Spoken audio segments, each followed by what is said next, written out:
त्यांच्या निवडणुका जाहीर झाल्या, सोलापूर जिल्ह्यात कशा पद्धतीने काँग्रेस या निवडणुकीला सामोरं जाणार आहे? नाही, आम्ही ज्या काही ठिकाणी आघाडीमध्ये आहोत, जे समविचारी पक्ष आहेत आणि जे भाजपच्या विरोधात आम्ही सगळे एकत्र लढत आहोत.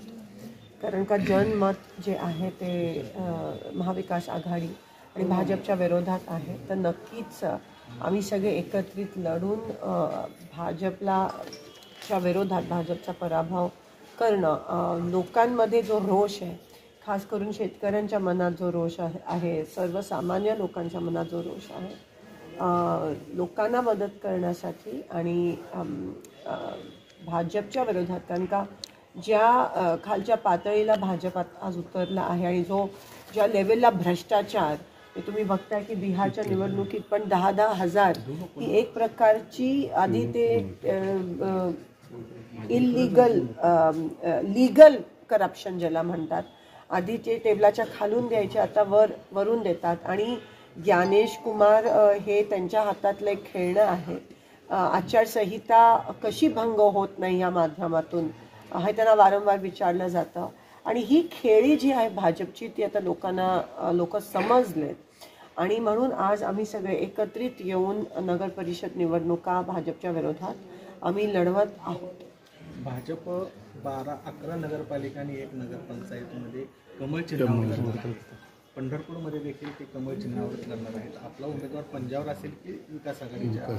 काही ठिकाणी आघाडी असणार आहे आमची आणि काही ठिकाणी स्वबळावर काँग्रेस पक्ष लढते. अजून चर्चा होते त्या संदर्भात. तुम्हाला माहिती की उद्या फॉर्म भरायचा शेवटचा दिवस आहे.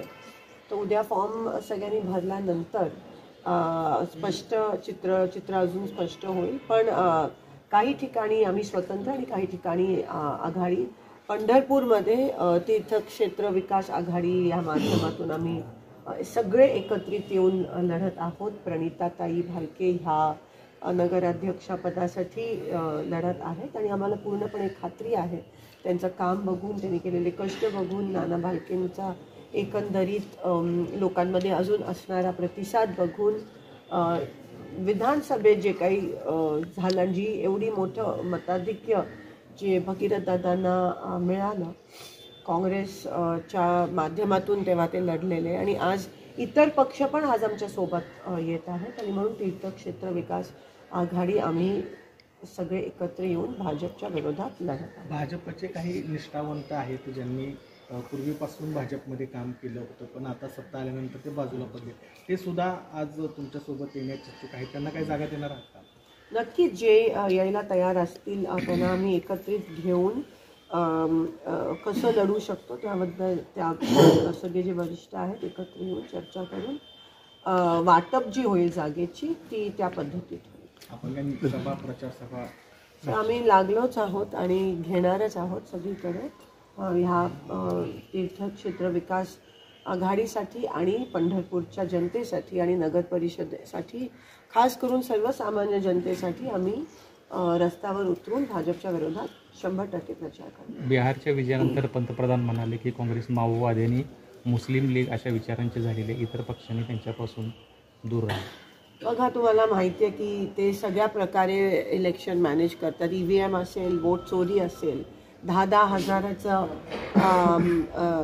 भ्रष्टाचार असेल, लीगल भ्रष्टाचार, आणि त्यांना आधीपासून हे सगळं माहिती असतं आणि त्यांचं एक रेटॉरिक असतं. त्यांना लोकांमध्ये नेहमीच फूट पाडायची असते. ती भाजपची रणनीती झाल्या. भाजपनी या देशाला कीड लावल्या, लोकांच्या मनामध्ये कीड पसरवल्या. जातपात, धर्म, भेद लोकांमध्ये भांडणं लावायच्या त्या जीवावर ते निवडून येण्याचा प्रयत्न नेहमी करत असतात.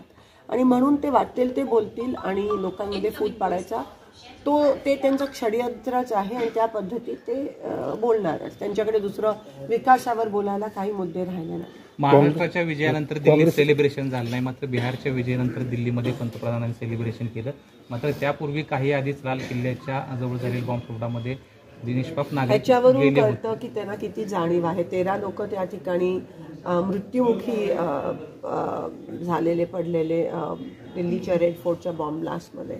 आणि हे लोक त्यात विजय साजरा करायचा होता तर काही दिवस थांबू शकले असते, पण त्यांनी तो साजरा केला. त्यांना काही त्याचं पडलं नाही आहे. लोकांचे जीव जात आहेत, लोक शेतकऱ्याची आत्महत्या होत आहेत, अतिवृष्टीत झाल्याने लोक वाहून जात आहेत त्याच्यात, आणि तरी ह्यांना काही पडलं नाही आहे. ह्यांना फक्त शेतकऱ्यांना द्यायला पैसे नाही आहेत, पण निवडणूक जिंकून येण्यासाठी 10-10 हजाराची वाटप करण्याकरता ह्यांच्याकडे पैसे आहेत. हीच मोठी लाजीरवाणी. बिहारमध्ये 6 फक्त काँग्रेसला जागा मिळाल्या, कुठेतरी काँग्रेस कमी पडते किंवा काय काँग्रेस त्याच्यावर विश्लेषण चालू आहे. आणि काल त्याबद्दल KC वेणुगोपाल जे आमचे जनरल सेक्रेटरी ऑर्गनायझेशन आहे त्यांनी ती स्टेटमेंट